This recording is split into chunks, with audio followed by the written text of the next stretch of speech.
What if great white sharks lived on land? Imagine walking along the beach, the sun shining, the waves crashing. Suddenly, out of the water crawls a great white shark. Powerful jaws snapping, not in the ocean, but on the land. Terrifying, right?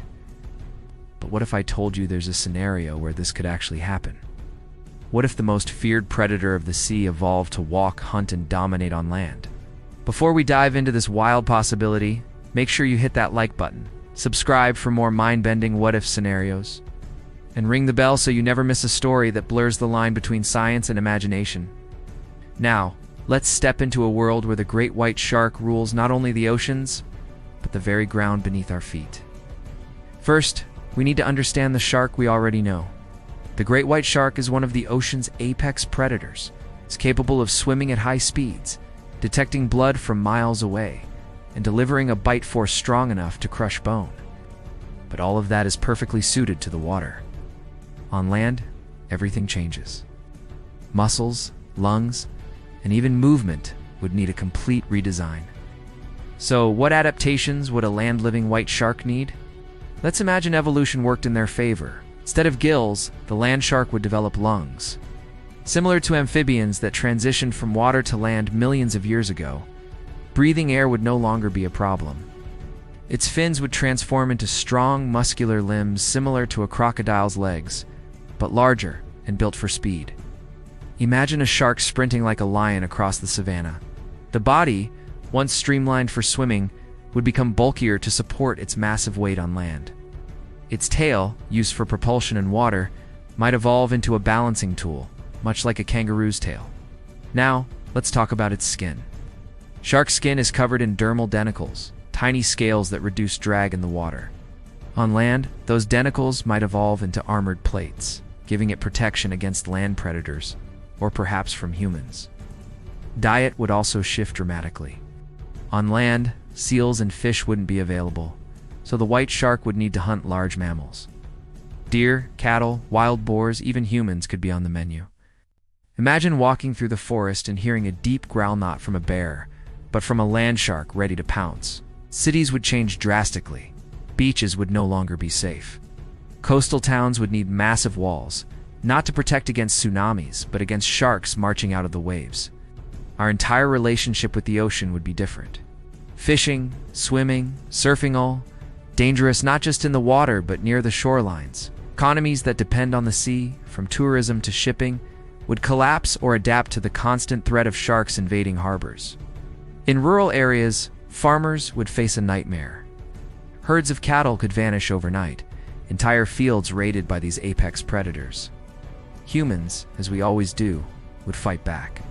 Weapons would evolve specifically to deal with land sharks' giant traps, electrified fences, maybe even drones designed to hunt them. But could we really win? Sharks have been around for over 400 million years, surviving multiple mass extinctions.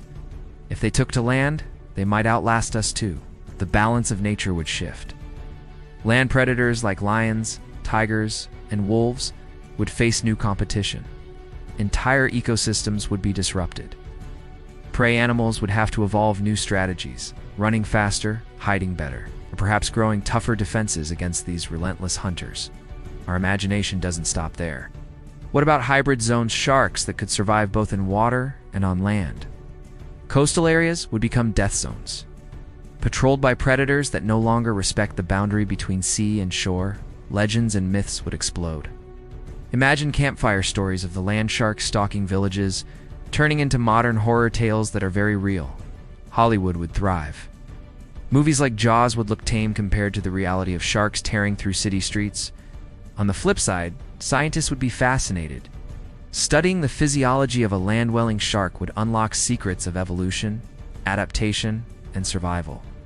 Zoos and research labs might attempt to contain them, but at what cost? Could a land shark ever be domesticated, or would it remain the ultimate untamable beast? And what about the ocean? With sharks leaving the seas, marine ecosystems would collapse. Prey species like seals and tuna would explode in number, creating chaos underwater.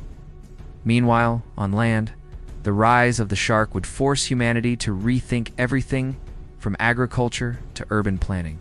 Would we retreat into fortified megacities, safe behind walls and technology? Or would we venture out as hunters, turning the tide against these apex predators? Technology would adapt too. Perhaps we'd see shark-proof vehicles, armored suits, and specialized weapons becoming everyday items. Religion and culture might shift as well. The shark, once feared only in the ocean, could become a godlike figure of terror, worshipped or cursed by entire societies. Some might even attempt to coexist. Could humans and land sharks form a strange alliance? Or would it always end in bloodshed? Fast forward a few centuries, humanity and sharks might find an uneasy balance, each carving out their own territory, like wolves and humans did in ancient times. Or, in the darkest scenario, the land shark could become so dominant that humanity falls, just another prey species in the food chain. But here's the big question. What if this never stays fiction? Evolution has done stranger things. Fish once walked on land, birds once had teeth, and mammals once swam back into the oceans. Could sharks one day follow that path? It's terrifying, but also fascinating to imagine. A predator that has already ruled the seas, taking over the land as well. And if that day ever comes, the question won't be whether sharks can survive on land. The question will be, can we survive them? So, what do you think? Would humanity adapt and win? Or would the great white shark become king of both land and sea? Let us know your thoughts in the comments below. Don't forget to like this video, subscribe for more wild scenarios, and share this with a friend who thinks swimming with sharks is scary, because living with them on land would be so much worse.